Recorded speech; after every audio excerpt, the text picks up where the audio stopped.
We are here with Steve Pasteiner, and we can't wait to get into this story.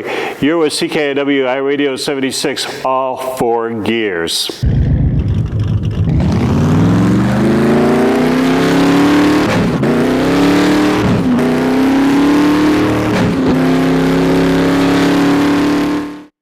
know, the wonderful thing is that we were looking at so many different designs that you had your hands on. You know, I mean, we've seen some of the stuff, obviously, from Buick, from GM, and I mean, doing 22 years at GM. You must have saw a lot of stuff. Yeah, I guess the amazing part was of all of that was when you come in from California and, you know, you go through school and you go through college and you are drawing cars day and night, literally, because the assignments are so stiff that, you know, you're working on cars all day long. And then they come out to Art Center.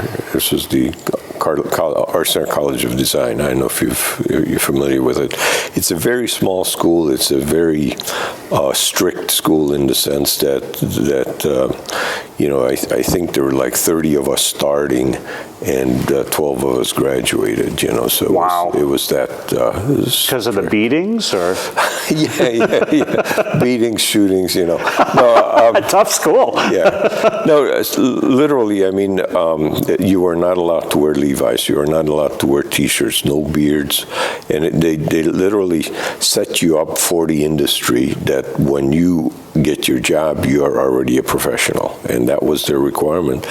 And halfway through the school, after fourth semester, you had to resubmit a portfolio and then see if you still qualify to keep going.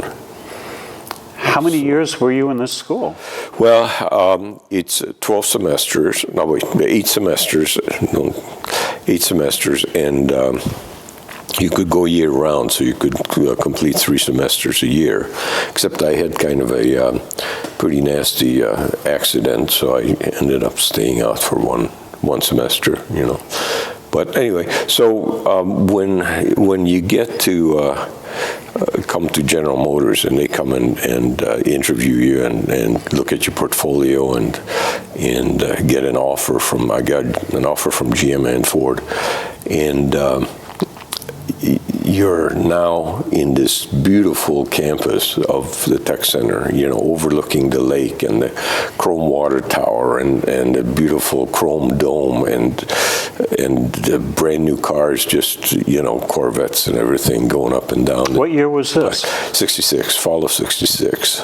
Wow, so that was in the heyday of the tech center. Well, the tech center was still relatively new, you know, and I mean, those beautiful stairways, you know, that go up at design staff, you know, that are the little wires. Yeah, that are hanging on wires, you know, and the spiral staircase that's at the research center at the other end of the lake, you know. The thing was, I mean, it was like being in a Disney World, and you just looked forward to going to work every day, you know. But what did Ford offer you? Well, here's Dearborn. No, actually, no. I mean, Ford was also highly respected. Don't forget, they had the Mustangs just came out, essentially, you know, 65, and they were highly thought of as well, you know. So, you know, to me, I was always a little more GM or more GM, quite a bit more, and it was like a dream come true. It literally was a dream come true. You know, do you remember getting dressed and ready for that interview? Well, I had one suit and one narrow tie. And a pretty pathetic looking kid, you know. But I had a haircut, and that was okay, you know. I mean, no beard. No beard. No, absolutely not. You know? I mean, did they like at the school just say, "Look, here's a list of no's"? Yeah, basically that's it. And in '66, where people had beards, had hair. No, it was, you know, they took you up. They literally accepted you on a provisional basis, you know, saying that they, you know, we'll see if you qualify to come to school here. So why did people wash out, Steve?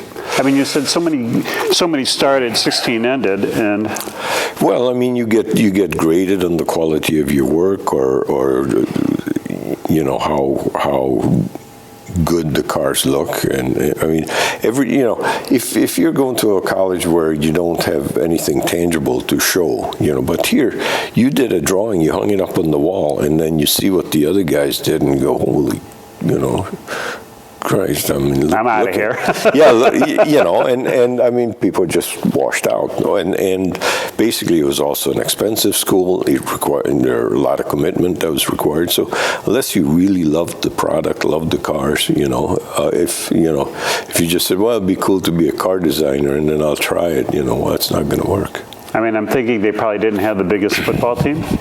No, there was a Frisbee team out front, and that was about it.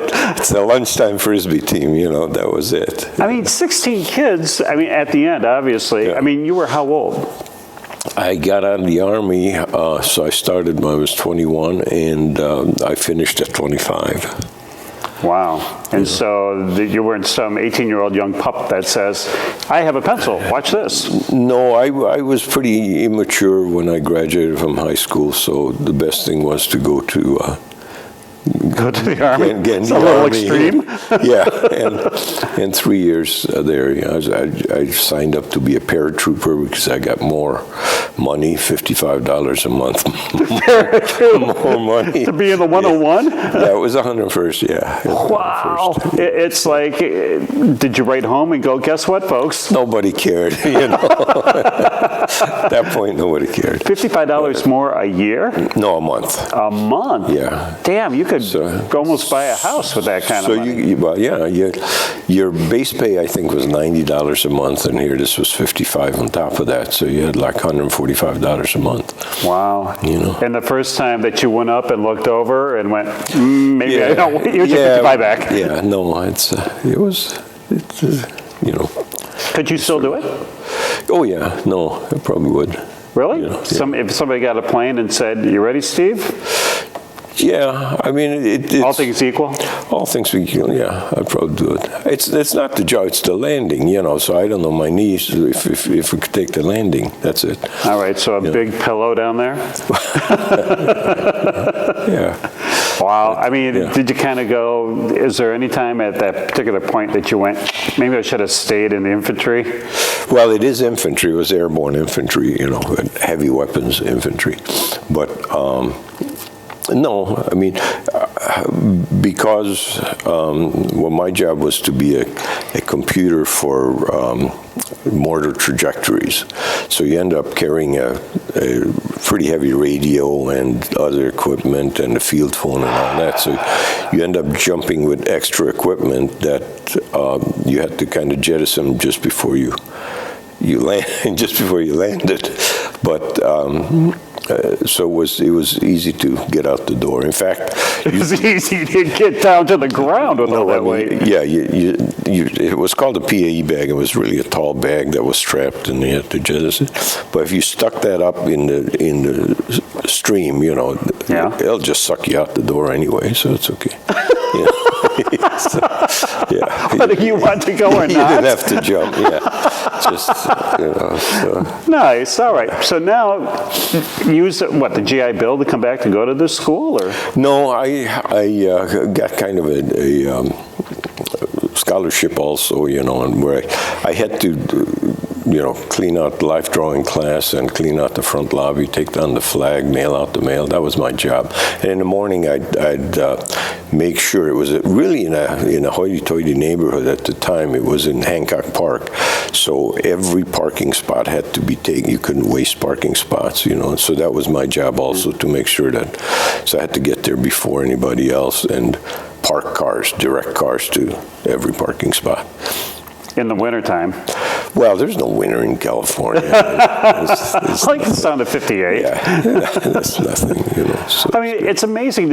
When you were graduating or part to it, did they have GMs coming on campus, or did they look at your stuff? Yeah, no, it was always great because you could tell. Chuck Jordan, he was quite a high-profile character, and I loved the guy, but he would get from Hillcrest Cadillac, he'd get a brand new Cadillac convertible, and the Cadillac convertible would be parked in front of the building, with the top down, and then you knew that he was interviewing, and you almost expected smoke out of the chimney, like we have got a new car. The Pope is here, So that was always the big deal, And so, he made the offer, and I thought, man, I accomplished everything in life. I could die right now, and I've accomplished everything I set out to do, I mean, did they press the paper towards you, Steve, and go, I'm thinking of a number? No, it was they look at all the portfolios, and then you're waiting for the verdict, and then they call you in. How long did you wait? How long did you have to wait? It seemed like days, but I think it was probably a couple hours afterwards, I think. And, then they said, well, we've looked at your portfolio, and we'd like to offer you employment at General Motors. How did you not pass out? How did all of a sudden? No, it's totally dizzy, because literally all my life it was just to work there. I mean, it was just, Too etchy up. Yeah. I mean, back when you were jumping out of airplanes. And we should probably go back even further, being where you were born. I was born in Budapest, Hungary. And I used to hang out at the American Embassy because they had the coolest cars. Okay. So, I mean, the British had, Land Rovers, and they had an Austin Princess and Hillmans and Morris Minors and crap like that, But the Americans, they had Buicks, and they had a Woody station wagon, they had a Jeepster station wagon, they had a, carry-all, the military type carry-all. But I could get a ride in the I have a little pad, and I draw the cars, and I show it to various chauffeurs, and then I could either sit in the car or get a ride in the car, And generally it was like, well, I can take you, but I have to pick up somebody, so I can't bring you back, that kind of stuff. Oh, thanks, great. So I said, fine, I'll just take the streetcar back. I don't care, So I get to drive, and I remember this one time there's some really cool jazz station, and you're waiting at this light, and people are just, pedestrians going back and forth, and here sitting in this gorgeous Buick with jazz, listening to jazz. It was just so cool. To which you could take selfies at the time? Nothing like it, And actually, generally, it was frowned upon because you were not supposed to be around the embassy, Because, what year are we talking about? What years? Well, it was before 56. I came out in 56. I got in some trouble with the Russians at the time. How about those Tigers, huh? Look like they're going to beat the Pennant this year. No, that wasn't it. It was. There's a revolt in Hungary, and that was a pretty bloody revolt, and I got into some trouble, so I had to get out. Is that the reason why you stayed closer to the embassy, or? No, I mean, the embassy had nothing to do with it. This was no. I mean, the tanks literally destroyed the house that we lived in. It was a big apartment house. I mean, totally destroyed it. I mean, it's just, to where the chimneys were standing. That was it. It was an apartment house. Did everybody get out? Not everybody. Okay. No, yeah. So, because we're looking at, if you're there at an embassy, if you're trying to sit in the Buicks, I mean, obviously you were drawing cars way back then. Oh, yeah. We also had a beautiful dictionary, what do you call it? The encyclopedia, leather-bound encyclopedia with gold embossed and all that. And I used to draw cars in the first page because it was real nice silky paper, until my mother found out that I was doing that. Oh, oops. That paper was really nice. Thanks, Mom. Yeah, well. But I mean, what draws you? For the people who were playing sports at the time or on boats at the time, I mean, Budapest is kind of a swinging city no matter when it was. Not at that time. I mean, literally, my memories of Budapest. Buda and Pest. Yeah. Of that time. And I mean, it was one city anyway. But all my memories from my childhood literally are still in black and white. Really? Yeah. So of Budapest. Wow. But I mean, what possessed you to start drawing, though? I mean, drawing cars, I should No, say. I just loved cars. That was my first word was car. My mother never forgave me for that. She goes, this is no mama, no nothing. This is car, so, yeah. Hey, she goes, wait a minute, can we put this one back and get one that says mama? Yeah, no, nothing like it, So, no, it was from my first car. Besides the Studebaker, the 53, but... Yeah, my first car was a Mercedes that I found in the woods that got all shot up. Okay, it was during the war. And I used to go visit it. How old were you? I was 4 years old. There was a daycare center that was set up by the Danish Red Cross, so I'd go there. But there was a nice villa. It had some woods around it, and in there I found the Mercedes that was left over from the war that got shot up, Do you remember, if you're ripping around in there, do you remember the first time somebody said, here's the keys, you can go behind the wheel and actually drive? Oh, yeah. This was in Cincinnati. I had my adoptive parents, wonderful people, and I always lamented that the kid next door got to drive Johnny. They had a nice 57 convertible, and he had a 50 Chevy sedan, And he says, okay. He says, you can pull it up next to the porch, okay? And there were people around, so I figured, I've never driven before, but I've read about it. How hard can this be? Yeah, So I pushed the clutch in, I put it in gear, and I pushed the gas in about the same distance as the clutch. I came off the clutch, and that old Chevy just laid rubber all the way up and out the driveway into an embankment, and I destroyed the whole front end, and that was it. It's crazy. Bye now. They never let me drive it again. So I had to buy my own car. Yeah, but your first car, we know that it was a Studebaker, and... No, that was the first car. Oh, we should go backward, yeah. Yeah, right. My first car was actually an old Nash. It was a 50 Nash. No, 48 Nash. It wasn't a fat car. It was a pretty nice looking ambassador. Not the bathtub? Sedan. No, that was a nice car. And they found out about that I had it, and I wasn't supposed to have the car.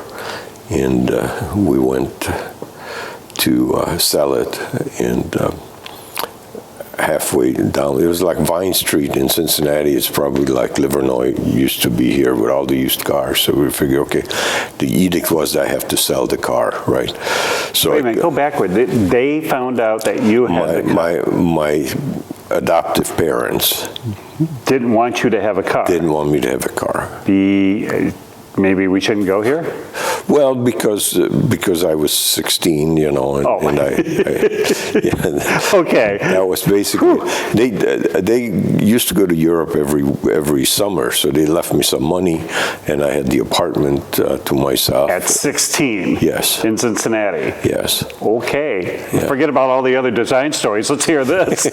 So it was cool, Didn't mess around, didn't party too much, but so I bought this car. Too much. It was a $50 for it. It was hand painted blue. A friend of mine painted. I worked at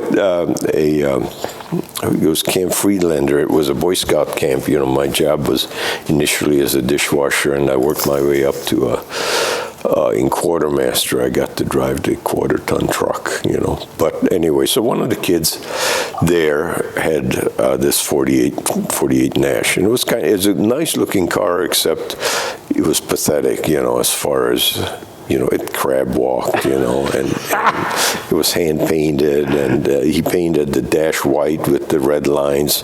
Whoa! It was just custom. In fact, I was really proud of it, and I was looking in the storefront windows as I was rolling by, and I guess he painted the wheels eccentric, so the wheels kind of looked like they were going like this. That's okay. So fine.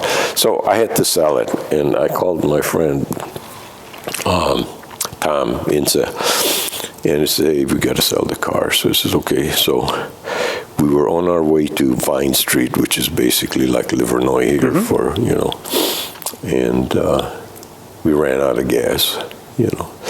So I think we had like 27 cents between us for gas, and that would buy 2 gallons. That would buy you maybe a gallon and a half, and drain the hoses. You know, the guy knows drain the hoses, and so we pull into the first dealership, and it comes out of the trailer, you know. He says, "Get this piece of shit out from my lot." I said, "Well, you know," I said, what will you give me for it? And, you know, he says, "I don't want it." He says, "What will you give me for it anyway?" He says, "Well, I'll give you $25, you know." And I go, "I paid $50 for it." He says, "Well, that's your problem." I said, "I paid $25 for my bicycle." So he said, "Does it run?" You know, I said, "Yeah, it runs, sure. It runs great." So he gets in the car, and we're waiting for him. Well, he's coming back all pissed off because the car's down the street. He ran out of gas. so he says, "It's down the street. Go get it." You know, I'll take the 25. So I took the 25. I think we bought some beer. For $25? Well, not for 25. I was going to say that's a hell of a lot of beer. Yeah, I know. Especially for that time, but we bought some beer. You know. And then you said, "Okay, great. We made it this far. It's time for another vehicle." No, and then, shortly after I graduated from high school, and then I went in the Army, joined the Army. Wow. And so did they give you the keys and go, "Hey, you want to drive a Jeep?" Yeah, no, we actually drove APC's armored personnel carriers with the things, you know. It had 2 6-cylinder motors, one on each side, in the walls. Nice and quiet and cool inside, and right? Inside, it sounded like you were doing 120 miles an hour. The 2 engines revving, you know. And then you look out and you're doing 10 miles an hour, you know. But yeah, we got to, you know, go through. That was down in Fort Hood, Texas, you know, as 2nd Armor. And we got to fire the 4.2 mortars, which were mounted in these armored personnel carriers that kind of opened up, and, you know, the things really rocked when you fired them. It was really cool. And what year is this? Well, that was 61, 2, and 3 when I was in the Army. So kind of past Korea, before Vietnam. Yeah, exactly. Okay, yeah. Okay. Yeah. Good timing. Good timing, yeah, actually. Yeah, because my outfit ended up in Vietnam, and they lost a lot of people. Yeah. So. Well, now at least, you got through that. You still have the pencil. Yes. I mean, during the Army, were you still drawing? Yeah, no, in fact, I still have the drawing, and actually, to my dismay, I didn't really improve that much. You know, but I went out to California before I got out of the Army. You get to travel on any kind of a military flight. If it was going somewhere, you could hitch a ride. Nice. So I could go out to California, except the best I could do is go get as far as Utah, and then I had to hitchhike the rest of the way, you know. Hitchhike? From Utah to California. Yeah. And how long did that normally take? That took a good day and a half, you know. Day and a half to hitchhike? Yeah. That's damn impressive. Yeah. Actually, there was one guy, it was almost like, if you ever watched Jerk when he was hitchhiking, the movie Jerk. Yeah. You know, he gets a ride to the end of the fence line, and then he gets him, you know. Thanks. So it was kind of like that. And then ultimately a guy from some salesman from San Bernardino happened to stop. He had a big Chrysler, 3-speed floor shift, you know. And there was a big Chrysler. And gives me a ride. Where are you going? I said, I want to get to LA. He says, well, I'm going to San Bernardino. So, you know, so it was a good, you know, there's more to that story. But The Chrysler impressed you? Obviously, if you Yeah, remember no, this time. I tell you what impressed me, the West impressed me, the beautiful mountains and just blowing through Nevada and California and stuff. It was just fabulous, you know. Well, Steve, welcome to Detroit. Yeah, no, well, that was fine, you know. But, I mean, would you relocate it? I mean, if General Motors said, look, we're going to have a design studio out west. yeah, no, I probably would love that, you know. I mean, now I wouldn't want to move to California for anything, you know. Well, for anything, I wouldn't want to move to California. But what's cool about Detroit is that it's really a resilient town, you know. And you've been through so many roller coaster things up and down that you can't be too proud or too snooty about anything because you don't know what tomorrow brings, you know. You understand what? Yeah, I was going to say, how long, to know that, how long have you settled in Detroit? Well, 66, fall of 66, we moved out here, you know, drove the old Studebaker. It died in Ferndale finally, you know. But, you know, it's almost like, it reminds you of the Blues Brothers car, you know, they get right to the building and it just pretty much died, you know. Yeah, pretty much it died in Ferndale. I mean, were you married at the time? Yes. And so you said, guess what, honey, we're going out east. Look, South no, north. I mean, the interviews and the possibility of working for GM, it was every dream. You know, so there was nothing like that where you'd say, "Well, look, honey, we're going. It's happening." You know, basically. No, that's what it is. No negotiation. No, here. it's finally happening. You know, and she was from Chicago, so you know she was fine with it anyway. You know. Good Midwest kid. Okay, great. And then when it comes to Detroit, because if you're moving here in '66, a lot of stuff was building, like in Warren, obviously, and right. I mean, everything was new. We found a lovely house in Royal Oak. It was a double lot, you know, and wonderful neighbors. I mean, you know, the kids had a great time growing up with their age group and all the people who were in that neighborhood. You know, there were like 6 or 7 couples who were our age. Kids were all the same. It was a wonderful, you know, and Royal Oak was is kind of a nice town. how close were you to Woodward? Well, we're between Main Street and Rochester Road, and between 12 and 13 Mile, exactly. You could drop a pin there, and that's what it would be. So did you like ever sign out a Chevelle and go, I need to do some testing. Thanks, boys. Oh no, I mean I ended up buying a split window coupe, you know. And I would go.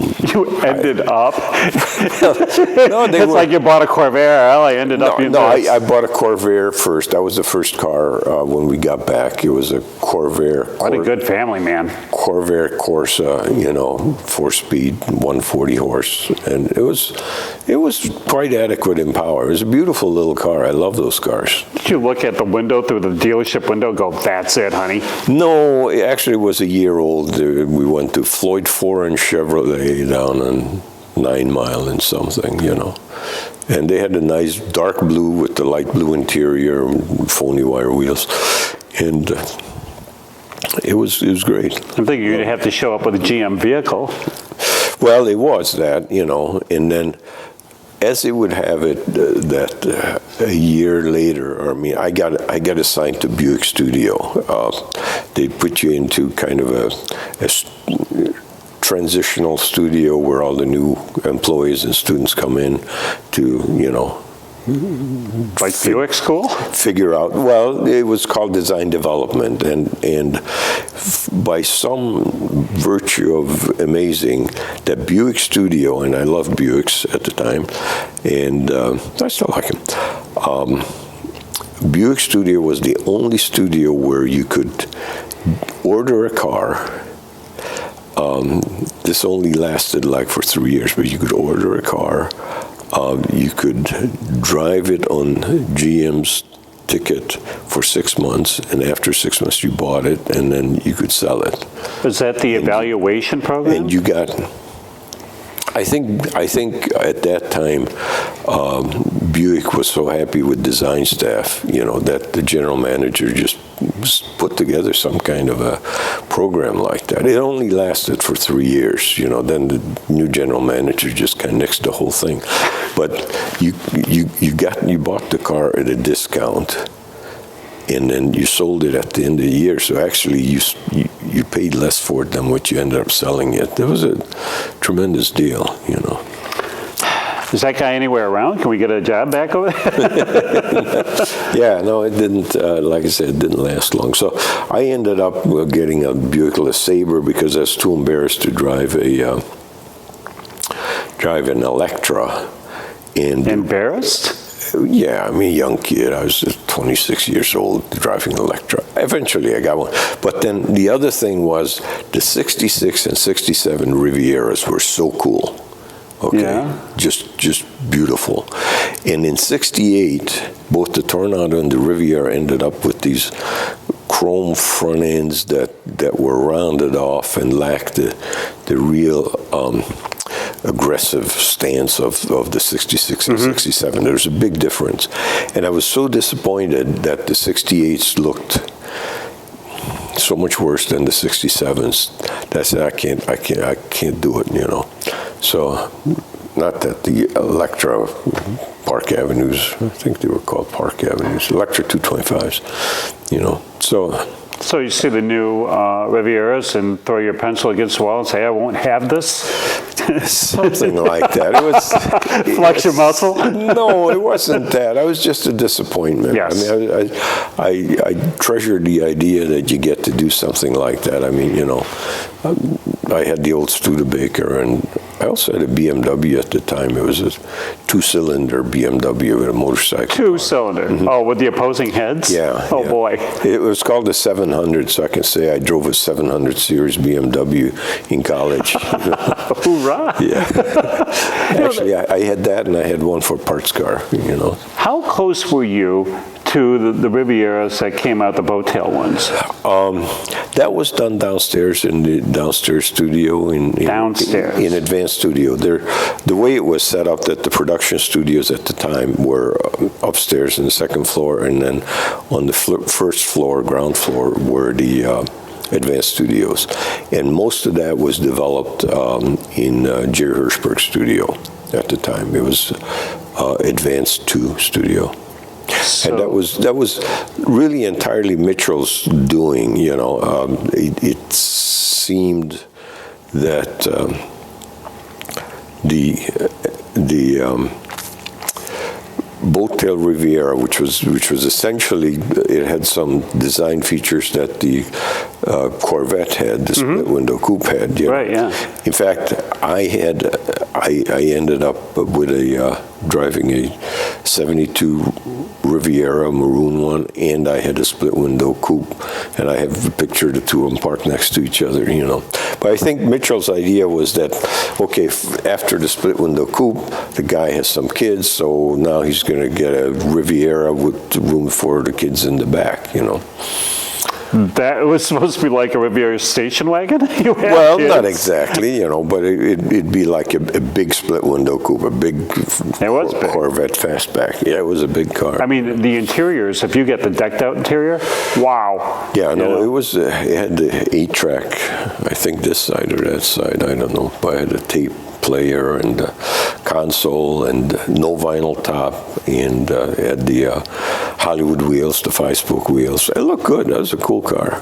Wow. Yeah. I mean, did you get it from GM or did you go to? No, I got it from GM. Yeah, that was a discount car from the GM fleet.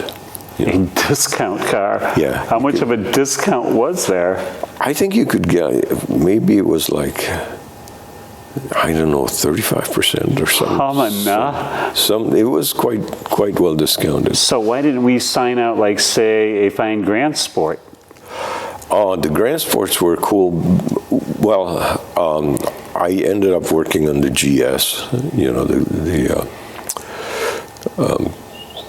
what used to be the Skylark. It was the Buick GS, you know, so I worked on that.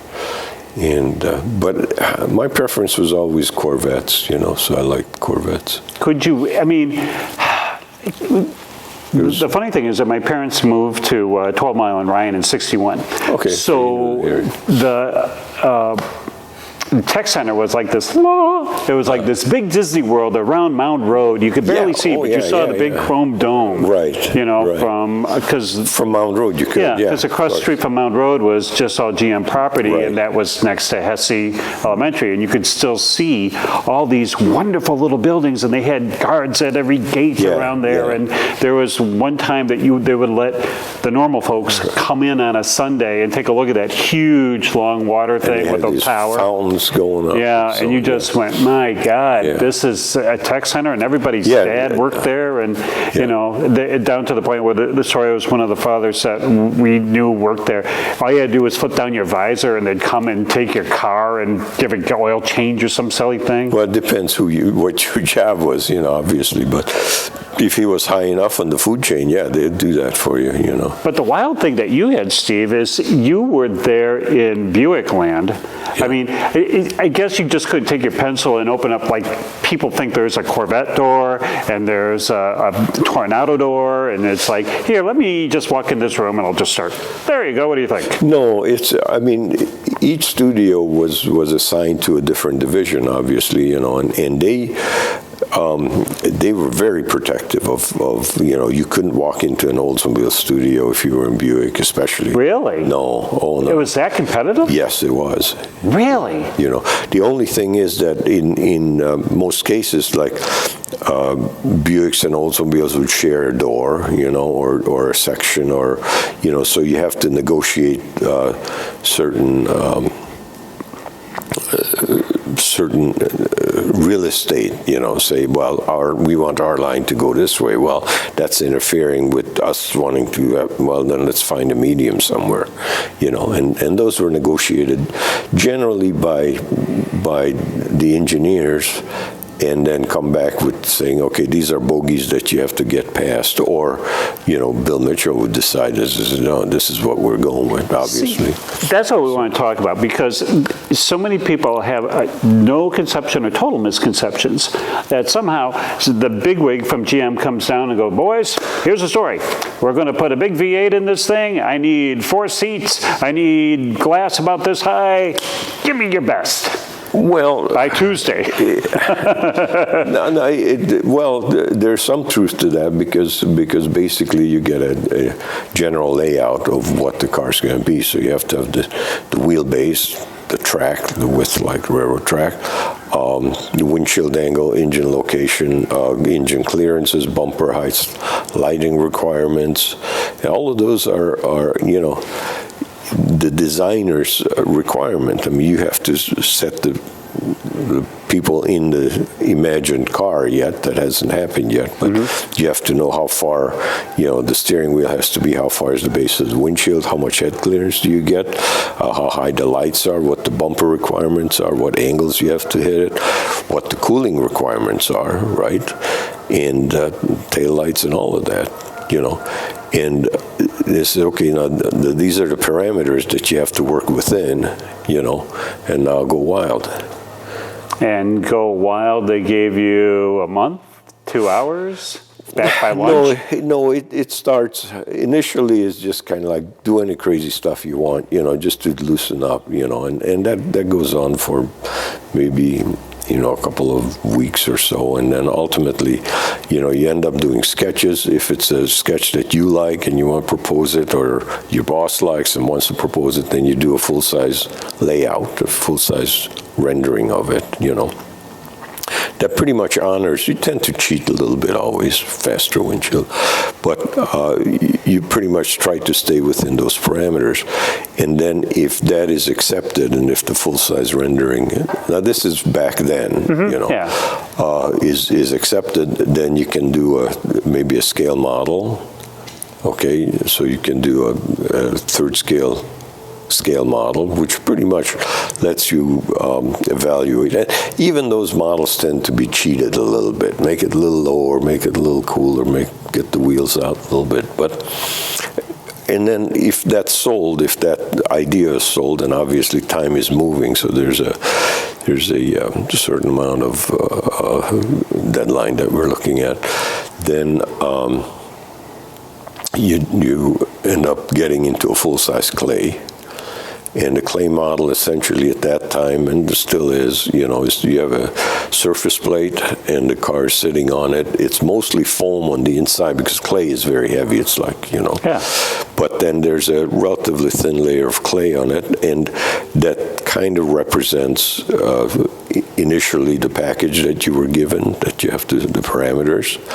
And then the body can develop, and whatever was on the scale model can be translated onto the full size. And then you're watching this as it's happening. You're working with modelers, and those guys are incredibly talented, and a lot of guys, a lot of designers take credit for stuff, but the modelers deserve a lot of the credit for getting the surfaces right, for getting, reflections right, and interpreting your sketches.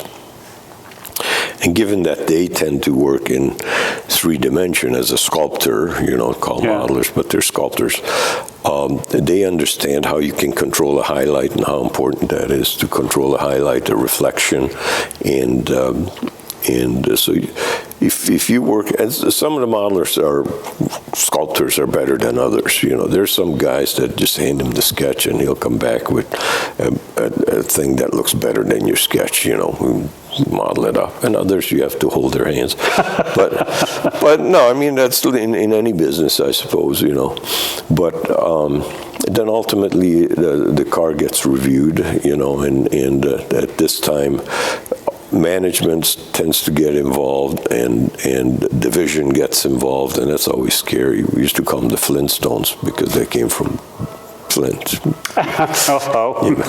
So they'd come down and they voice opinions, and some of them are really cool people, and others are not so much. And then it becomes this give and take of how it gets dialed in, I mean, when they come to you, Steve, and they go, look, we got a Skylark here. That's great. This is the concept we want. It's going to be a family car, so we don't need a lot of craziness. But we also want a performance model, too, so keep that in mind. And then do you go home and then you kind of go, what would a performance car look like? No, it's not like that. I think the designers generally are more in love with cars than anybody in the industry, okay? You talk to designers and they're forever at it, And Iacocca says that, well, I deserve credit for the Mustang, maybe for putting it through production or but it wasn't his idea. He didn't design it. It was some designer who probably never got credit for it. Now there's some people and who designed that. So I think they depend on the designers a lot more than they like to admit, and so this is, it's the only place where management could foresee the future was design staff. I mean, you can look at transmission and you say, yeah, it's a transmission, it's got an extra gear, what do I know? But when you look at a vehicle, then you can pass judgment on it. You can understand what, you can imagine it on the road, or you can imagine it in your dealership. So to see any one of the general managers or as high up as the CEOs of the company, they were common. Well, the design staff is the rock stars, because there's hardly any, there's a wonderful comparison between what you folks did and the folks that actually made records at the time, where everybody's waiting to see what your next one is. And you hope to God when it hits Hamilton Chevrolet showroom, you go, ta-da! And everybody goes, oh my God, I'm going to buy 10 million of these things because we just love them. Or they wheel out the PT Cruiser, and they went, wah, you know, you get that sad trombone sound from like Price is Right. Wah, wah, wah, wah. Yeah, well, you know, it's you get blamed for it if they fail, and everybody else takes credit for it when it does well. But it does well, yeah, that's generally the thing. But no, it's always kind of a mutual respect, and you know, I mean, Mitchell, I mean, he was the guy that you looked up to, and he, you know, that was his fiefdom, and I mean, at that time, or you know, in the late '60s, design staff could do nothing wrong. I mean, you know, with cars like the Riviera, Tornado, Eldorado, and then any one of the GTOs or Corvettes, or, you know, I mean, they were heroes. Well, you're in, how far were you in Buick? I mean, for all your time that you were at General Motors. From Buick, let me think. I was sent to Opel for a little bit, and then I came back to Buick, and then went to Oldsmobile, and then went down to Advanced Studios.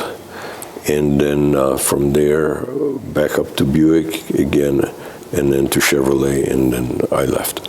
Wait a minute, what year were you in Chevrolet? 88, 89. Ooh. Yeah. Can we just ask, and you don't have to name names, but who the hell thought that the Eurosport was a good idea? What's the Eurosport? No. Yeah, it was like one of those Berlinettas, and it was like the drop up, the Corsica or whatever they were at the time, and it was just one big dumb blah. And we were reading, and the funny thing is that we were in the production meeting this morning, and we're looking at General Motors cars, and just about all cars of the 80s, and we went, did somebody lose the styling pencil? You know? Yeah, I don't know. I left in '89, and my focus was getting going here. You know. I mean, did you feel restraint? Because really, in the Malaise era, where there was really, you could see styles say goodbye. Because when you were like hot in '66, new body, I could tell you the difference between a '65 Riviera and a '69 Riviera. I can't tell you, well, obviously they don't have them now, but you know, now since you go 10 years, there is no year. It's just like, it's the PT Cruiser, not the 2003 or the 2006, because you know the difference. You know, because you guys had to be hot. You had to come out with at least a refresh. After a while, you just kind of lose track of it, but the darkest times were, I guess, in the mid to late '70s. Okay, because that's where you had the gas crunch, the safety crunch, and what else? There was the third one and the weight crunch, mileage, right? So, yeah, which is part of the gas crunch. Yeah.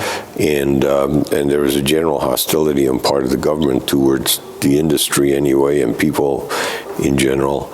And there was a transition that went from rear drive to front drive.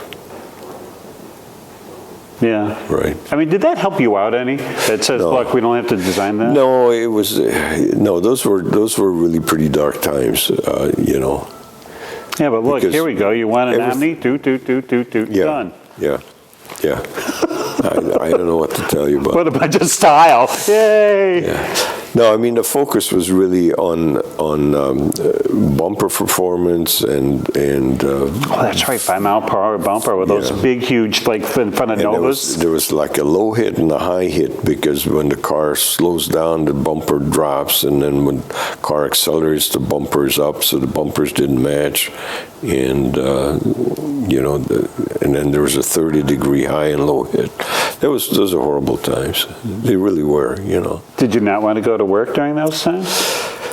Well, quote unquote, you weren't really inspired by it, you know. I mean, because were they stretching out the years? It's like, look, guys, we normally did at least new front end, back end every year. And well, the money was spent. Oh, it was safety, fuel economy, and emissions, right? And I guess fuel economy and emissions didn't work hand in hand; they worked opposite. And the bumper heights, that was another thing. But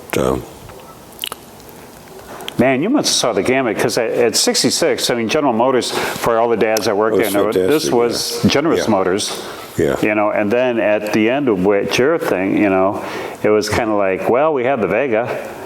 Yeah. No, I mean, there were some terrible cars, you know, even what was called the X bodies. I don't know if you remember. Oh, yes. X bodies, those are horrible. X11s? things, you know. Nice. Yeah, no, I know. Nice little chop off in the back. What was the thought behind that? Well, it was actually building cheap cars. That was it, you know. Really? Yeah. I mean, you know, it's some of the quality issues with the X11, you know, were terrible, you know.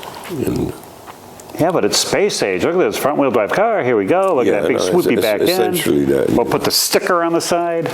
Yeah, no, I know. I actually had an X11, and You sure you want to stop the tape before we say that? no, that's fine, you know.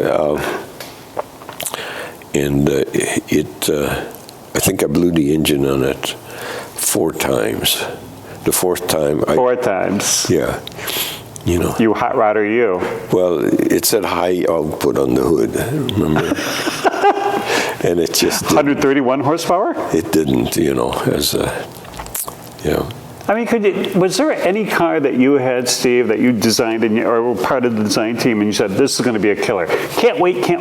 And then the CEOs go, I don't think so. No, I mean, I worked on the 79 Rivieras, which were kind of a nicely balanced car, good proportions, and for the times, it was rather kind of retro, but it was a pretty nice car, you know. How did you get that through? Because there was a lot of...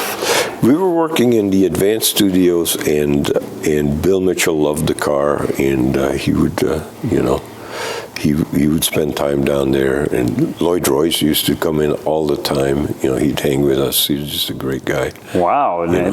Not like too many guys from too high up. Yeah. Wow. No, he would, you know, we had these big drawing boards. He'd sit there with his feet dangling, and we'd be looking at the car. You know, he's a cool guy. Did you ever see, you know, when you said before that it's like, look, guys, we're going to design something for 68, loosen up.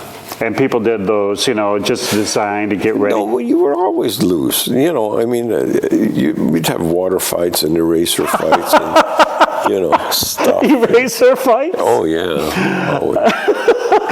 These are the people designing your car, America. No. And actually, tape, and the tape that I'm buying now, or used to buy, you know, I mean, it's like $5 and just to, you know, just... But I mean that was to release the tension, you know. And there's a lot of pressure to get stuff done. And I was going to say, did it ever come down to the last minute in some projects, and you went, "Oh man, we're not sleeping tonight, boys"? Well, if you wait till the last minute, it only takes a minute. You know? Right. Yeah. I mean, could you tell some cars, when you're just looking at all cars, can you tell the ones that where you go, well, it looks like they're starting out okay, and then you guys got 10 minutes and done? No, you don't have that, but I don't even know. I can't remember that part of it. I mean, you were always in love with as best as what you could do, you know, but... And there was a time when cars were no longer as exciting as they were in the 60s, you know, I mean, obviously. And what year do you find that? Well, the nice reprieve was the Grand Nationals, you know. We were involved with the Grand Nationals, and that was a real privilege, you know. And they were successful in NASCAR. We ended up meeting a lot of the NASCAR people. They'd come in and run the car in the wind tunnel. And actually, what was funny was you know, my kids wanted to come in the wind tunnel, and I loved to go. I would go and volunteer because the NASCAR people come in at night to run. Is this when the Tech Center just built that, or was it before that? Yeah, well, it was like, what was it, 84 or something like that. Yeah, if you're ever on 12 Mile, you'll see this big nondescript building. Right, you know, and it's an incredible, you know, when you're inside it, this huge fan blowing, and you know, but so In order for getting the kids into the wind tunnel, I asked the leaders of the NASCAR teams to put my kids on their manifest, and then they became members of the team, you know, and then they could come in. So they'd spend in the evening, they'd go in there with me, and when you make changes to the car, they'd be hanging out there, and they'd meet some of the drivers, you know, Bobby Ellison and. Yeah, they all were in Warren at one time. Yeah, they just don't stay down south. Yeah. You know, how was that for you, Steve, when they said, "Look, boys, I think we're going to build ourselves a wind tunnel"? I mean, that really changed you guys, or was it like, well, that's nice, thanks? No, I mean, I thought that sort of legitimized styling, design, and so on, because now we're designing for, you know, whatever changes you make are positive changes that are sort of scientifically proven that you're doing the right thing, you know. So that was, you know, we used to go down to, before this wind tunnel was done, we used to go down to NRC, up to Canada's National Research Center in Ottawa. Wow. And, Ottawa. Yeah. Nice drive.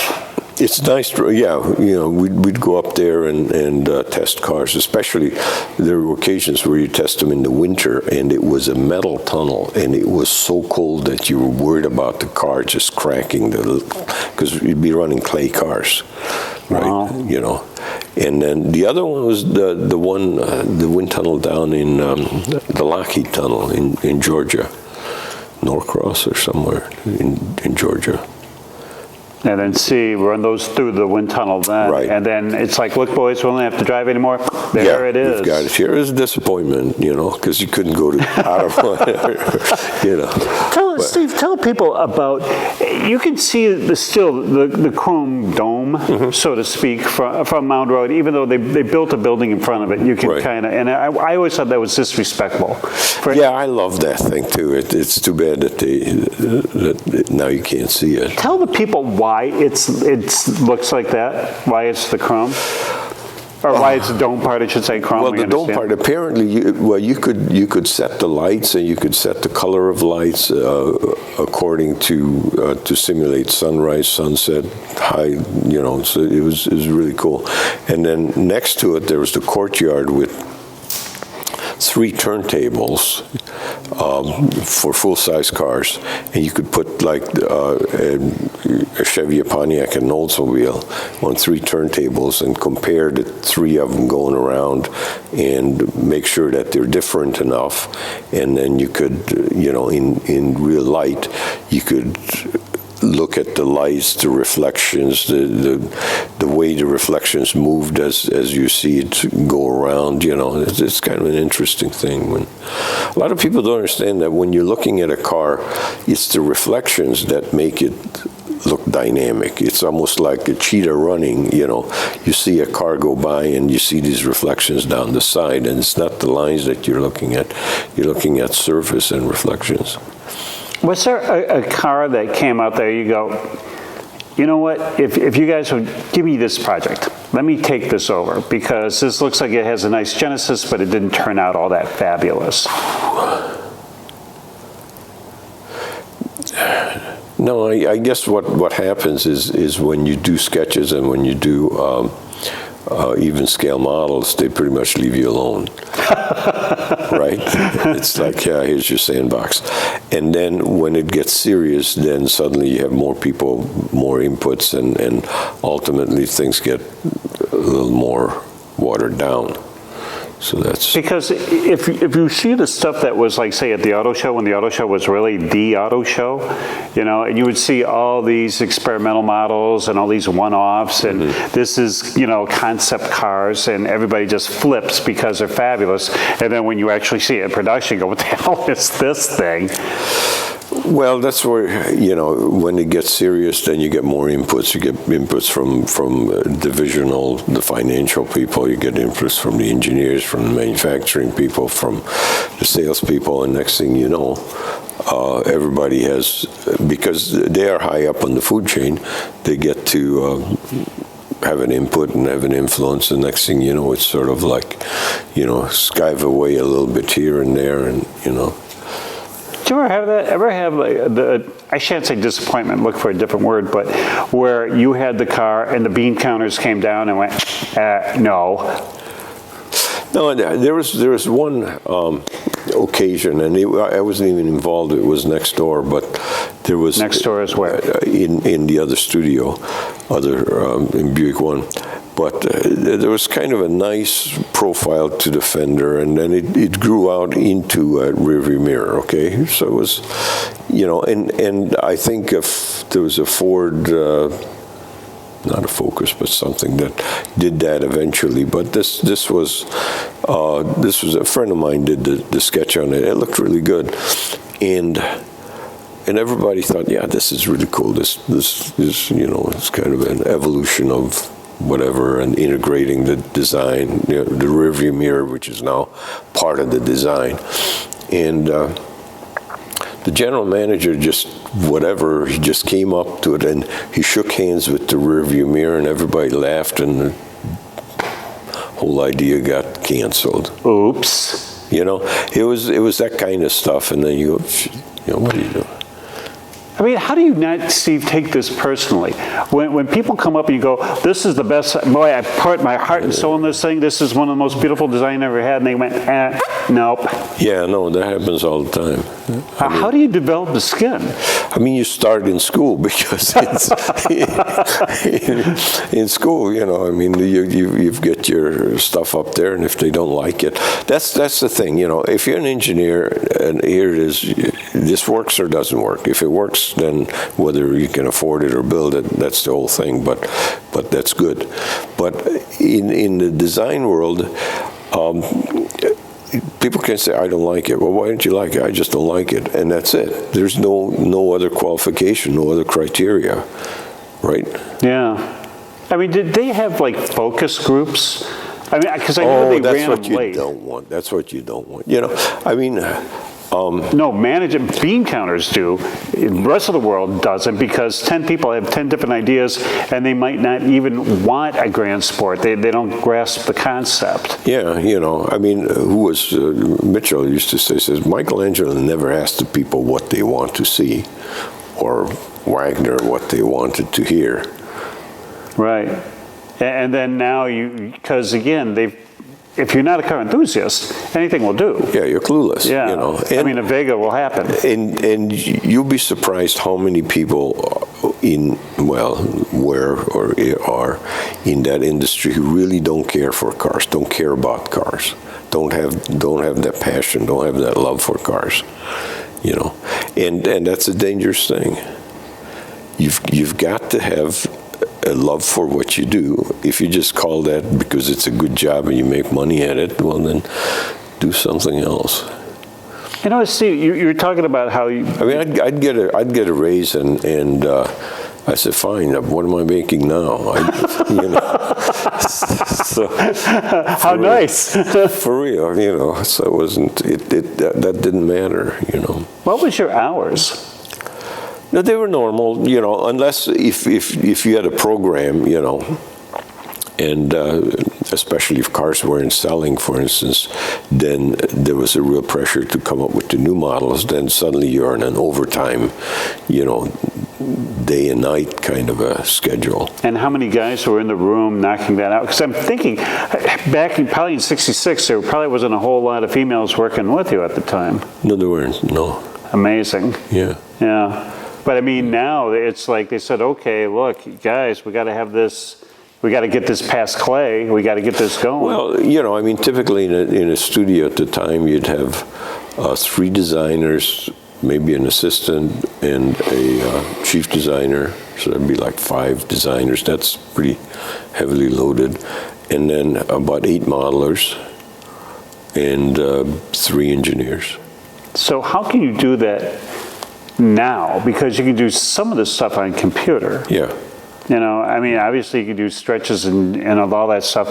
I mean, is clay still going on? I mean, yes, it is. It is, and it's funny. There's just a discussion at the Eisen Design forum, and the guys, Mike Simcoe and Ralph Shields and Polkowski and No real big names, eh? No, yeah, no. And, there was a discussion regarding clay, and it was all agreed that you have to have something tangible that you can walk around and really appreciate, To create it, I mean, you can do it in the computer you'd have cutters that would make up the surface. But even then, when you just dictate to the computer a certain surface, it will cut it.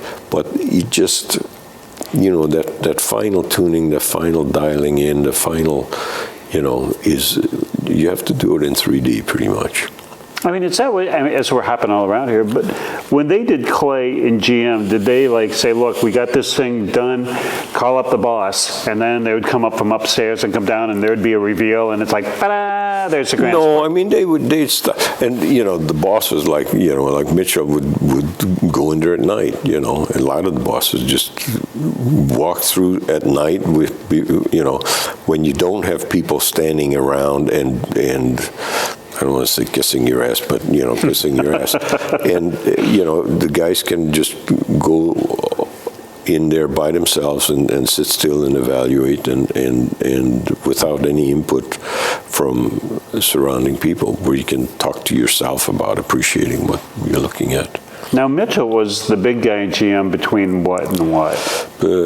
I think around 1960 till 78 or so. And see, and it's no by-side that he was a car guy. Yeah, really was a car guy who, and then you saw GM as the world leader, and that's not hyperbole. It really is the deal. Yeah. Because here's a car guy, and it's almost funny now how we have to say a car guy and a bean counter, and we see every single time there. I don't think, Steve, unless you can correct me, I don't ever remember a bean counter taking over a corporation for cars and it flourishes. They make money, but the cars They make money on the past successes, and then because they have to make profit, they'll just suck the last bit of profit out of it, and then when it's dead, they say, well, what do we do next? And then you have to scurry to get a new winning project in there. Make the PT Cruiser. Well, yeah, I don't know. I mean, the PT Cruiser was sort of a niche.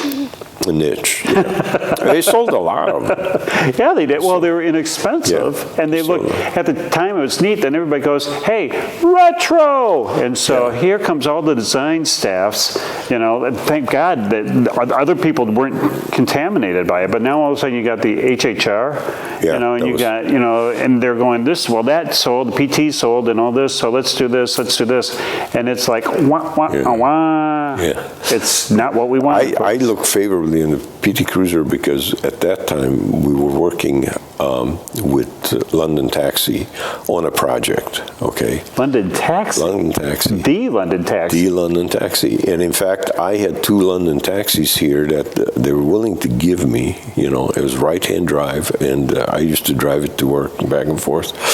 And they got a contract or some outfit, and this was during the .com era, that somebody had an idea that you could take London taxis and make them into high-end delivery vehicles, High-end? High-end, Yeah, right, yeah. And instead of having a UPS truck, you'd have a London taxi. Very nice, yeah. In for gated communities who objected to UPS trucks.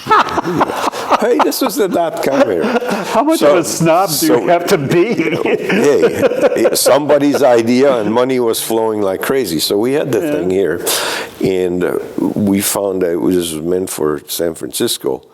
And the little Perkins diesels just didn't have enough power to make it up the hills in San Francisco. So I said, well, why don't we put a Camaro engine in one, So we ended up buying a Camaro, and we pulled the engine out of it and put it in a London taxi. What year Camaro? I don't know. It was, I'm trying to think, it was around 80s, 2000. 70s? So it was like a 90s Camaro, It was nice. It's a nice car. It's a shame to do that. But so we put the engine in. It was a V6. And just then Audi TTs were coming out, you know. Who the hell would drive one of those? Hey. Yeah. Well, anyway, so, you know, and here's Audi, the new Audi headquarters. So there's a new little Audi TT, and he pulls up next to us, and here's this stodgy London taxi. Yeah. But we had the Camaro motor, though. Yeah. And we just smoked him. You know? it was funny. But then it turned out that it was too expensive to do it that way. And I said, well, we can take a PT Cruiser and we can turn them into London taxis, which we did. Okay. And we got the grill from the London Taxi Company, and we made a whole new front end, and we had Jeep headlights in it, and the thing looked for real. I mean, and we had painted black, different bustle back, painted black, and we took a fleet of 5 of them. We built 20 altogether. Took a fleet of 5 of them and drove to the Chrysler Tech Center looking like a London taxi. And that's when PT Cruisers were like brand new and everybody's looking at them. And these guys driving PT Cruisers go, who are these people with the London taxi look? You know, it's just fun. Job well done. Yeah. I mean, did they let you do fun things like that? Well, that's me. Then I mean, you know, that's my company. We did that. But I mean, even when you did that back at Tech Center, did they let you loose? I mean, yes, you could throw erasers and all that stuff. Yeah. But they said, look, here's kind of like, we know it's not going to sell a lot, but this is going to be kind of fun if we make one of these. I don't think so. I think GM was so focused on making money, like it should be. I mean, any company should be focused on making money. So the one that was not really a moneymaker, I think, was Corvettes. They were just kind of an image, and it elevated the image of GM products in general. You know, I don't think they made money. Maybe they did. You know, for as much involvement, Steve, as you had with the Grand National, you know, and that body and all that stuff. Yeah. Did they come down later and say, look, we love your design. We're going to put this crazy motor in this thing, and this thing is going to sell like hotcakes until they find out that, you know, they're selling more than Corvettes and it's faster than a Corvette, and then you're going to get squashed. But in the meantime, you know, I mean, are you excited? Do you know what engine packages and stuff before you start the design? Or no, that evolved, well, in a way, you know. I was asked to do a package for you know, for women. It was a, don't say it like that, but for women, it was a. It should be good. No, I mean, just a nice, elegant Regal for ladies, okay? That was it. And I put one together, you know, and then I'm going, well, how about we do one for the guys, you know? And there was to be a presentation to Lloyd-Royce at the time, you know. And actually, it was done in the interior studio. And so I had it was called the Somerset Regal, okay? Hoorah! Top and all that. And so I made the presentation. Everyone said, yeah, good, you know. And then I'm going, but, you know, how about we do one for the guys? And all the people who were part of this, you know, well, it's not on the agenda. You're not supposed to just, you know, throw this in here? Talk directly to Lloyd-Royce and so on. And really? Oh, well. But I knew him from doing the Riviera downstairs. Yeah, I was going to say, you know, yeah. So we hung out.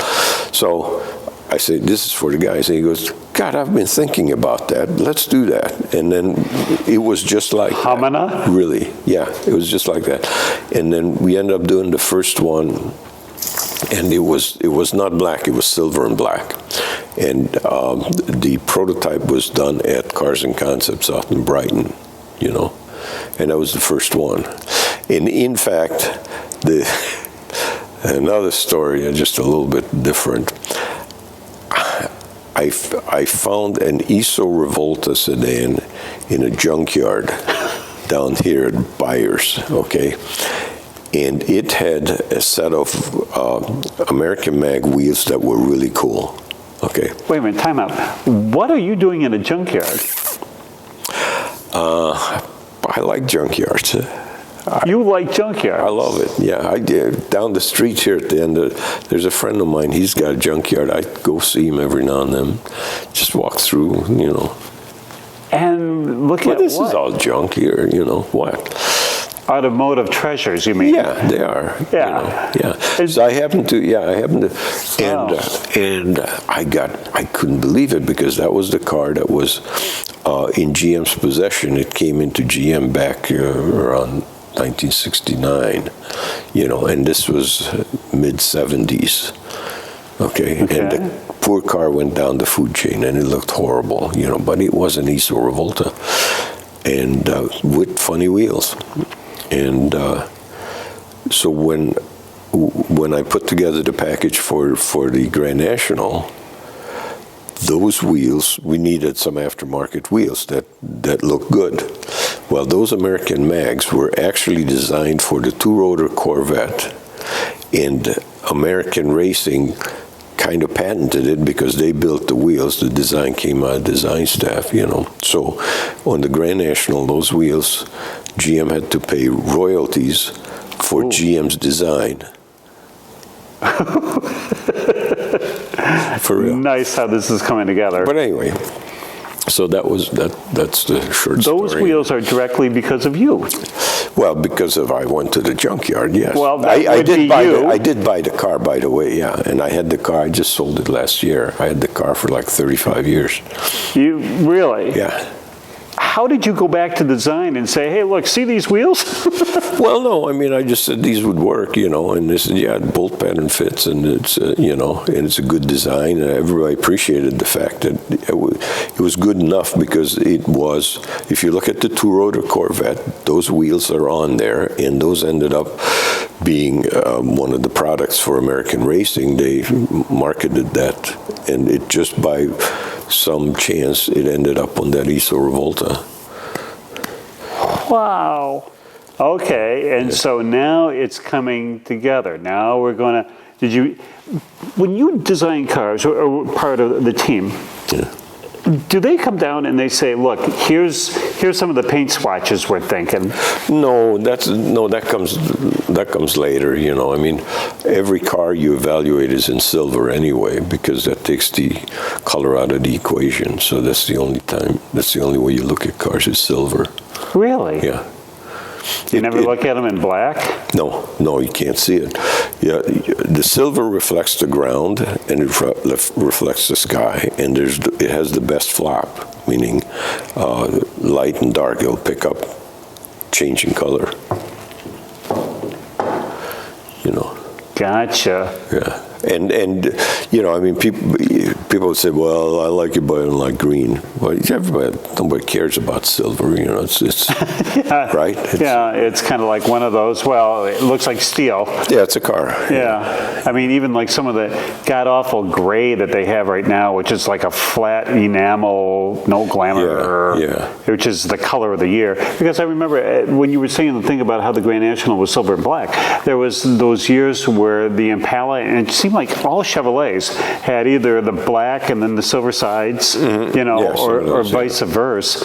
When you designed a car or part of the car team, I don't know why I should say that all the time. Include a lot of people. Yeah. Do they say, look, this is great, but we're thinking, what if we paint this purple and that orange, and then they show you afterward? Once you're done with design, do they push it down and then look? Yeah, we're done with that. The rest is marketing. Or the color studio. There are people who select colors. There's actually a studio that. And they have every color in the rainbow in it, and you get to evaluate it in whatever light, afternoon light or morning light or cold light or warm light or whatever. So they have color experts, yeah. One of your bucks, and they have to keep repainting it and going, what do you think? Off green, purple green? No, I think there's a team, and they just, these people are experienced enough where they say, yeah, we did it last year, and this worked, this didn't, and we should have done that one, so let's do it this year.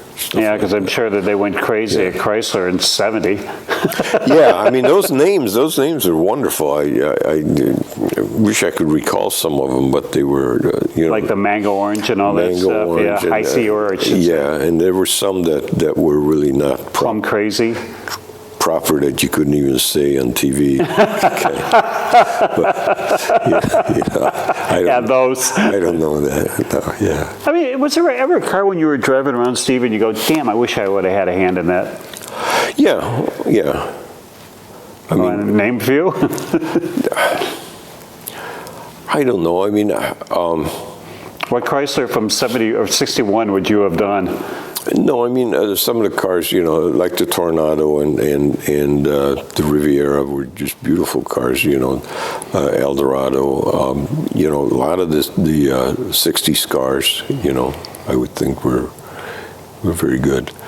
And then, generally you like the exotics because that's the, what's cool about exotics is that it takes everything in. It has to be good performance. It has to look good. It has to handle. It has to be fast. It has to be comfortable.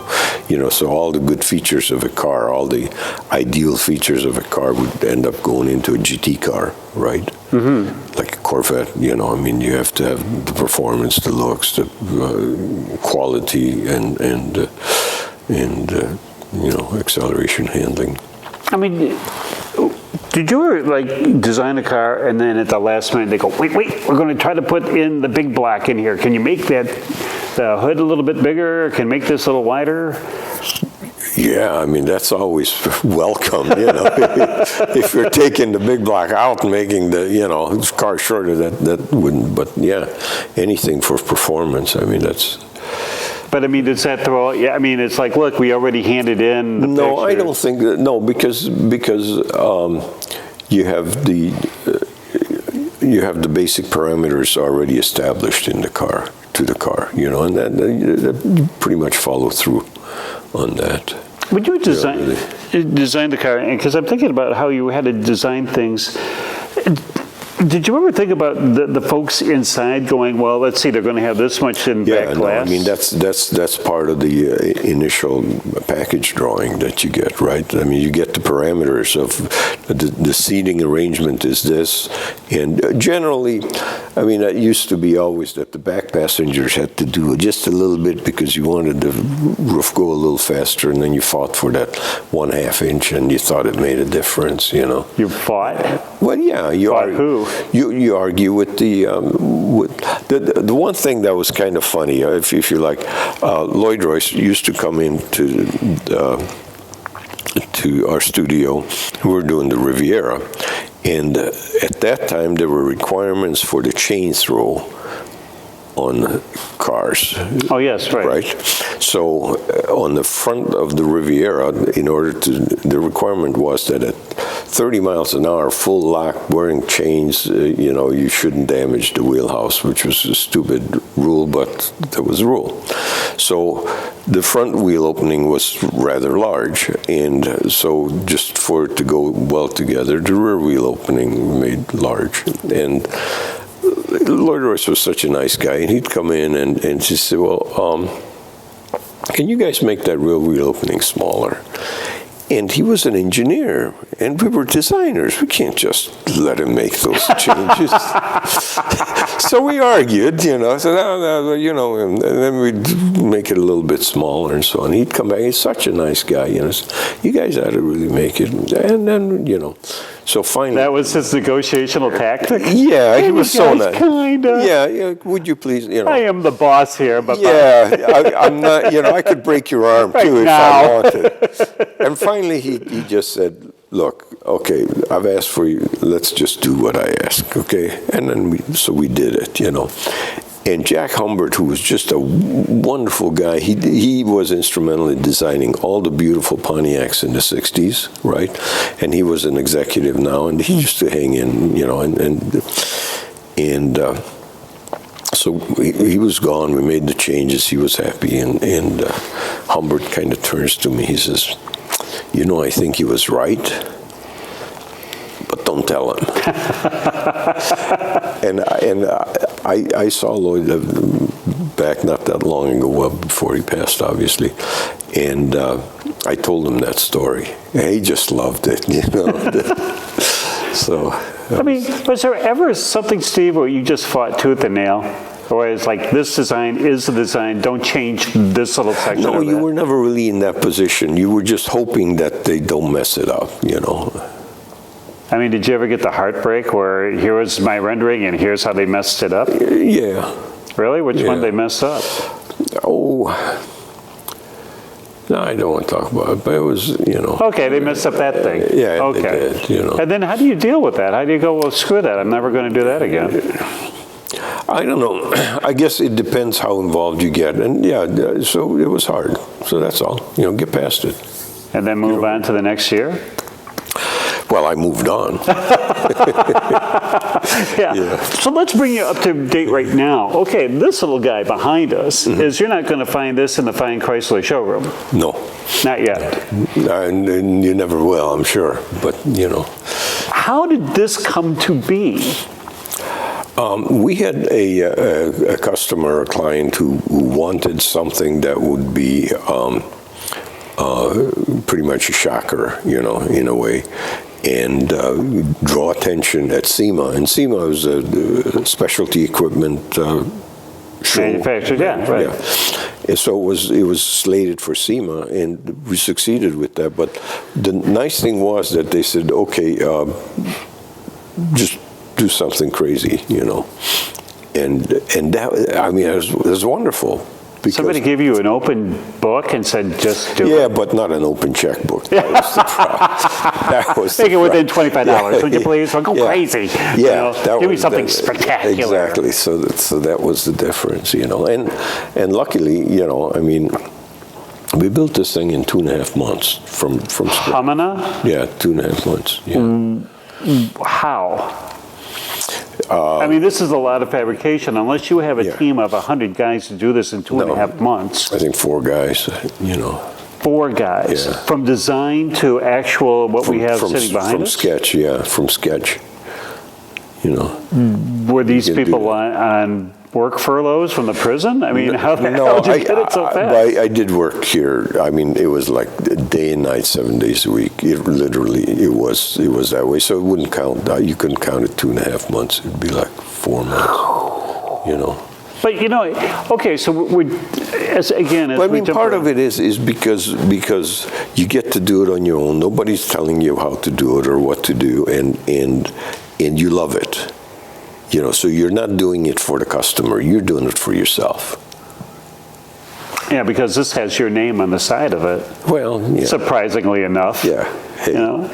I mean, how did you could have rode off in the sunset, and you could have said, thank you for the gold watch, peace out, I'm going to find a hammock. No, I mean, I never retired. I never retired from GM.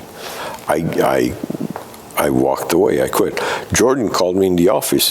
I said, you know, I understand there are buyouts. He says, the buyouts is to get rid of people we don't want. This is not to burn down the columns of the temple. That's what he said. So I'm going, well, I'm still quitting. He says, I can't stop you. You know, we'll stay friends. And you know. Was there something for like a last straw, or were you like, I'm tired of this? No. I mean, it was a dream to be in a position to build your own cars. It has nothing to do. I mean, we got work after I left. I got work from GM right away. You know, in fact, they helped me through. You know, a lot of it. Gee, I wonder why. Let's say one of our best guys are making his own shingle. Yeah, but I mean, you know, I wasn't in competition with GM. I mean, I was just a small fry, you know. And so now, what does small fry get to do Monday through Friday? Mess around with cars.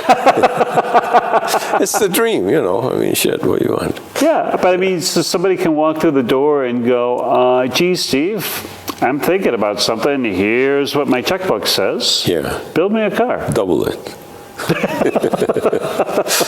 Just double it? Yeah, well, I don't know. I mean, can somebody do that? Somebody says, you know what, I want something that competes with a Corvette. No, I mean, we've done stuff like that, you know. Like what? We've done, it's called the LaSalle Seahawk, okay? Well, there's the story, this is, you might like, might not. I might not like a Steve Pasteiner story. Yeah, okay. Yeah. No, I mean, GM Buick came to us and said, design a car that kind of represents Buick through the 100 years that it existed. So we put together, we tried to cover Buick's looks through the years, and we built the Blackhawk.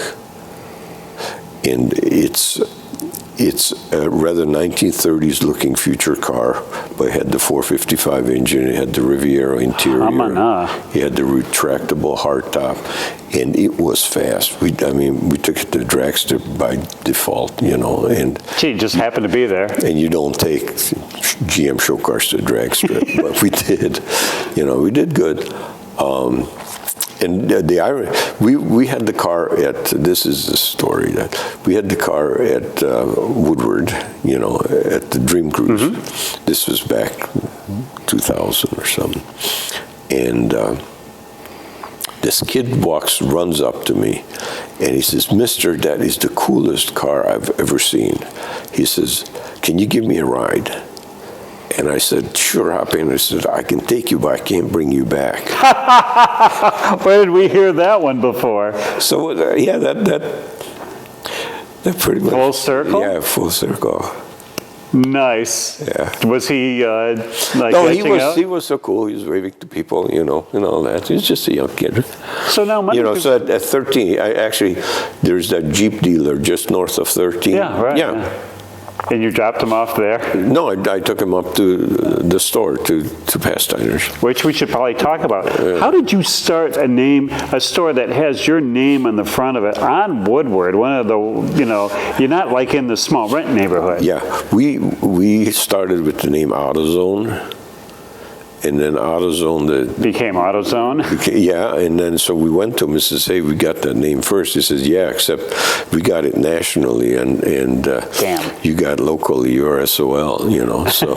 We're so close. Yeah, so we said, "Well, where are we going?" He says, "You can use the name AutoZone Hobbies, So I said, "Well, okay, we'll use that, in the meantime." And then finally, we said, "Screw it, nobody wants the name Pasteiners." So we'll just use that. Yeah, you're safe with that name. Unless one of your relatives come by and go, you know that name? I don't know.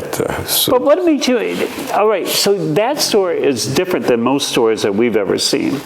Because you don't carry the normal kind of stuff. I mean, not to sound like a sales promo, but I mean, your eye just wanders around. If you're any kind of car guy whatsoever, should have more Chrysler things in there. Thank God the UFO's in there now, but, Yeah. No, it was really a selfish thing. It's just a place where, I wanted to steal stuff from. So it's, basically that. No. But now, who runs it? I mean, Stephen runs it. My older son runs it, and Jane, his wife, and grandson also. And I'm down there sometimes as a spiritual leader. Taking the coffee and cookies. Yeah, right. We should probably tell folks what's inside of it, and that's what makes it different. Well, it has the nice high-end models, the scale models, 43rd scale and 18 scale and larger, and books throughout. We have like 180 different kinds of car books about only cars. Right. That's all. And like 180 different kinds of magazines, artwork, original artwork, some, crazy things like racing socks, which doesn't make sense, but, and mugs and things and little trinkets. Racing like that. socks? Yeah. Where they come by you and go, "Steve, look at this. We should sell these." No, I mean, they're coming I think from Portugal. They're made in Portugal. And they are the iconic paint schemes of cars in socks. So like the Martini Rossi Porsche colors socks on your socks, yeah. and the Alitalia colors from the Lancias in socks, the Porsche Newman colors, the black and and then they have and you have numbers and stuff. On your socks. On your socks, yeah. Why not? I wish I were wearing it. Yeah. I have stolen several sets. That's why you go there to steal things. I get you. Right, all right. How cute. I mean, to get magazines, which is almost like unheard of now. I mean, what magazine rack can you see? Can you find anymore? What car magazines can you find anymore? And you guys have them. Yeah, we get them from England and some from Japan, I think, and from around the world. Just weird stuff. And who orders all this? Steven takes care of it. And he goes, hey, you know what? I saw this magazine. Maybe we should carry. Do they have to run anything through you? No. The problem is that the distributors tend to play with sources, so you have to go to a distributor to get the magazines, and you have to have a minimum order, and then if they don't sell, you have to send them. So it's kind of more work than it should be, but it's, Is there anything in there that you wish they would sell? No, I was thinking there was something I say, hey, we ought to carry that, but I don't remember now. I don't, I mean, you're forever. But then what we should do too is that we should mention that there's a hell of a car and coffee deal in your massive parking lot that fits about 2,000, 3,000 cars? No, it's by 100 cars, but it's amazing the kind of cars that show up. Just the weirdest stuff. And, there's the one time, Eric always mentions it, that there was a Bugatti Veyron. It was parked next to a Chevette with a V6 and a supercharger on top of it sticking out of the hood. And the guys were talking like they were old friends, and so it's like you never know who has what, so you can't act high on your horse, because next thing you know, Eric was saying that there was a guy in there pulled in with a Ferrari 308, and he was really, A real 308? Yeah. What are you doing up that early on a Saturday? Well, no, this was another time, and he was really like, I own a Ferrari, And then Chuck Jordan shows up with the F40 and parks next to it, It's like castrated. And raise you one. Just castrated the guy right there. So that was it, I mean, that parking lot, it's always, we've been to two of them. I'm always parked in the alley, way down there. Yeah. And I'm not showing up at 10 o'clock. I'm not showing up at 9. It's enough to drag my buns up to get up to Woodward and where you guys are at. Generally at 7:30 it starts to fill up, and then by 10:30 it breaks up, because we have to consider the other people in the strip mall. So you need to clear it enough for customers for the other store owners. Yeah, but that place is packed. I mean, I don't know how you got these people originally to come over to your place, but you're right. It's the most eccentric group of people we've ever seen. And you're right. Everything from Vegas to top of the line stuff that I've never seen a Superbird there. It should show up one of these days. Okay, we'll hope. It has, but. Yeah, and just really, really nice people. I mean, never had an argument in all the years. Good cookies. Yeah, good cookies. Yeah. However, one last thing. Have you ever thought about opening up a junkyard? I've got one right here. What do you mean? Because for somebody with design, if you could walk around by yourself in a junkyard, I mean, there's some better than others. Before, they used to be like war hoops. You would just like stack them up on top. Yeah, I like him. He's a good, cool guy. I got him on speed dial. You do? Yeah, he's down in Tennessee now, Tennessee or North Carolina. Yeah, because now it's like something where they have barcodes on parts and stuff. That's cool too. Because in fact, in the place of the old war hoops, now it's all paved, and you can pull. No, you can pull parts yourself. How Hollywood? No, you take your part. No, I mean we were. My lady friend's daughter, the son had a Cadillac. The little one. Anyway, he sort of pushed it in, erected, needed a new hood. So she and I went and got a hood from the junkyard. and it fit, and the colors were perfect, and so on. Because I'm thinking that the romantic version is like H&S that was on Ryan Road, like 2021 Where mile you throw road. stuff over the fence? No, never. Oh, you took your toolbox in? Nope, not looking for any kind of emblems. Yeah. No. There you go. But I mean, it was muddy and it was oily and it was, trees. No, down at the end of the street here, at the end of Hamlin Road. Now, the guy cleared it all out, and he's renting it out, so it was a disappointment. But they had some pretty cool stuff down there. And I don't know. I mean, it's like you feel sorry for the cars. You want to take them all home and fix them up and stuff. That's what I'm doing. I mean, did you besides the one, did you ever like go, you know what? If I could get that thing unstacked, that's kind of a buildable project. Yeah. No, that ISO was an amazing thing. I loved that car. And, like I said, I just sold it last year. And now time to find another project? I mean, you still have room. I do. I have to get rid of stuff, How do you do that? I mean, all these things here are here for some reason. You like these for a reason somehow. The ASPCA of stray cars. Steve, won't you come back with us? I mean, we've only got just the surface. There's so much more we want to ask you, Sure. Because we would love to have you back, because if you've not taken away anything from this, now you understand how Steve operates, and man, we still have a ton, and if you're part of the GM community or any kind of the car community, you want to have you back. If you understand how I operate, explain it to me, man. Thanks again, Steve. Sure. Appreciate it. Great, John. Thanks.